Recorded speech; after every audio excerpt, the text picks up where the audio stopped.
شروع اللہ کا نام لے کر جو بڑا مہربان نہایت رحم والا ہے۔ وہ جو نہایت مہربان ہے اسی نے قرآن کی تعلیم فرمائی، اسی نے انسان کو پیدا کیا، اسی نے اس کو بولنا سکھایا۔ سورج اور چاند ایک حساب مقرر سے چل رہے ہیں، اور بوٹیاں اور درخت سجدہ کر رہے ہیں، اور اسی نے آسمان کو بلند کیا اور میزان عدل قائم کر دی کہ اس میزان میں حد سے تجاوز نہ کرو، اور انصاف کے ساتھ ٹھیک تولو اور تول کم مت کرو۔ اور اسی نے خلقت کے لیے زمین بچھائی، اس میں میوے اور کھجور کے درخت ہیں جن کے خوشوں پر غلاف ہوتے ہیں، اور اناج جس کے ساتھ بھس ہوتا ہے، اور خوشبودار پھول۔ تو اے گروہ جن و انس، تم اپنے پروردگار کی کون کون سی نعمت کو جھٹلاؤ گے؟ اسی نے انسان کو ٹھیکرے کی طرح کھنکھناتی مٹی سے بنایا اور جنات کو آگ کے شعلے سے پیدا کیا، تو تم اپنے پروردگار کی کون کون سی نعمت کو جھٹلاؤ گے؟ وہی دونوں مشرقوں اور دونوں مغربوں کا مالک ہے، تو تم اپنے پروردگار کی کون کون سی نعمت کو جھٹلاؤ گے؟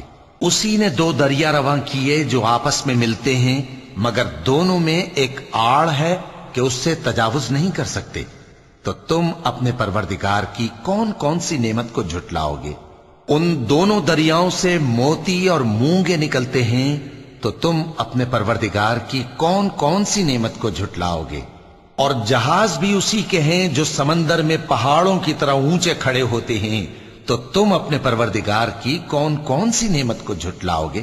جو مخلوق زمین پر ہے سب کو فنا ہونا ہے، اور تمہارے پروردگار ہی کی ذات جو صاحب جلال و کرم ہے باقی رہے گی۔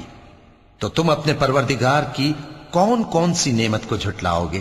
آسمان اور زمین میں جتنے لوگ ہیں سب اسی سے مانگتے ہیں، وہ ہر روز کسی نہ کسی کام میں ہوتا ہے، تو تم اپنے پروردگار کی کون کون سی نعمت کو جھٹلاؤ گے؟ اے دونوں جماعتوں، ہم ان قریب تمہاری طرف متوجہ ہوتے ہیں، تو تم اپنے پروردگار کی کون کون سی نعمت کو جھٹلاؤ گے؟ اے گروہ جن و انس، اگر تمہیں قدرت ہو کہ آسمان اور زمین کے کناروں سے نکل جاؤ تو نکل جاؤ، اور زور کے سوا تو تم نکل سکنے ہی کہ نہیں، تو تم اپنے پروردگار کی کون کون سی نعمت کو جھٹلاؤ گے؟ تم پر آگ کے شعلے صاف اور دھواں ملے چھوڑ دیے جائیں گے، تو پھر تم ان کا مقابلہ نہ کر سکو گے، تو تم اپنے پروردگار کی کون کون سی نعمت کو جھٹلاؤ گے؟ پھر جب آسمان پھٹ کر تیل کی تلچھٹ کی طرح گلابی ہو جائے گا تو وہ کیسا ہولناک دن ہوگا، تو تم اپنے پروردگار کی کون کون سی نعمت کو جھٹلاؤ گے؟ تو اس روز نہ تو کسی انسان سے اس کے گناہوں کے بارے میں پرسش کی جائے گی اور نہ کسی جن سے، تو تم اپنے پروردگار کی کون کون سی نعمت کو جھٹلاؤ گے؟ گناہگار اپنے چہرے ہی سے پہچان لیے جائیں گے تو پیشانی کے بالوں اور پاؤں سے پکڑ لیے جائیں گے، تو تم اپنے پروردگار کی کون کون سی نعمت کو جھٹلاؤ گے؟ یہی وہ جہنم ہے جسے گناہگار لوگ جھٹلاتے تھے، وہ دوزخ اور کھولتے ہوئے گرم پانی کے درمیان گھومتے پھریں گے، تو تم اپنے پروردگار کی کون کون سی نعمت کو جھٹلاؤ گے؟ اور جو شخص اپنے پروردگار کے سامنے کھڑے ہونے سے ڈرا، اس کے لیے دو باغ ہیں، تو تم اپنے پروردگار کی کون کون سی نعمت کو جھٹلاؤ گے؟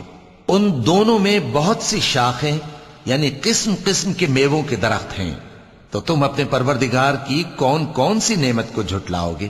ان میں دو چشمے بہ رہے ہیں، تو تم اپنے پروردگار کی کون کون سی نعمت کو جھٹلاؤ گے؟ ان میں سب میوے دو دو قسم کے ہیں، تو تم اپنے پروردگار کی کون کون سی نعمت کو جھٹلاؤ گے؟ اہل جنت ایسے بچھونوں پر جن کے استر اطلس کے ہیں تکیہ لگائے ہوئے ہوں گے، اور دونوں باغوں کے میوے قریب جھک رہے ہیں، تو تم اپنے پروردگار کی کون کون سی نعمت کو جھٹلاؤ گے؟ ان میں نیچی نگاہ والی عورتیں ہیں جن کو اہل جنت سے پہلے نہ کسی انسان نے ہاتھ لگایا اور نہ کسی جن نے، تو تم اپنے پروردگار کی کون کون سی نعمت کو جھٹلاؤ گے؟ گویا وہ یاقوت اور مرجان ہیں، تو تم اپنے پروردگار کی کون کون سی نعمت کو جھٹلاؤ گے؟ نیکی کا بدلہ نیکی کے سوا کچھ نہیں ہے، تو تم اپنے پروردگار کی کون کون سی نعمت کو جھٹلاؤ گے؟ اور ان باغوں کے علاوہ 2 باغ اور ہیں، تو تم اپنے پروردگار کی کون کون سی نعمت کو جھٹلاؤ گے؟ دونوں خوب گہرے سبز، تو تم اپنے پروردگار کی کون کون سی نعمت کو جھٹلاؤ گے؟ ان میں 2 چشمے ابل رہے ہیں، تو تم اپنے پروردگار کی کون کون سی نعمت کو جھٹلاؤ گے؟ ان میں میوے اور کھجوریں اور انار ہیں، تو تم اپنے پروردگار کی کون کون سی نعمت کو جھٹلاؤ گے؟ ان میں نیک سیرت خوبصورت عورتیں ہیں، تو تم اپنے پروردگار کی کون کون سی نعمت کو جھٹلاؤ گے؟ وہ حوریں ہیں جو خیموں میں محفوظ ہیں، تو تم اپنے پروردگار کی کون کون سی نعمت کو جھٹلاؤ گے؟ ان کو اہل جنت سے پہلے نہ کسی انسان نے ہاتھ لگایا اور نہ کسی جن نے، تو تم اپنے پروردگار کی کون کون سی نعمت کو جھٹلاؤ گے؟ سبز قالینوں اور نفیس مسندوں پر تکیے لگائے بیٹھے ہوں گے، تو تم اپنے پروردگار کی کون کون سی نعمت کو جھٹلاؤ گے؟ اے نبی صلی اللہ علیہ وآلہ وسلم، تمہارا پروردگار جو صاحب جلال و کرم ہے، اس کا نام بڑا بابرکت ہے۔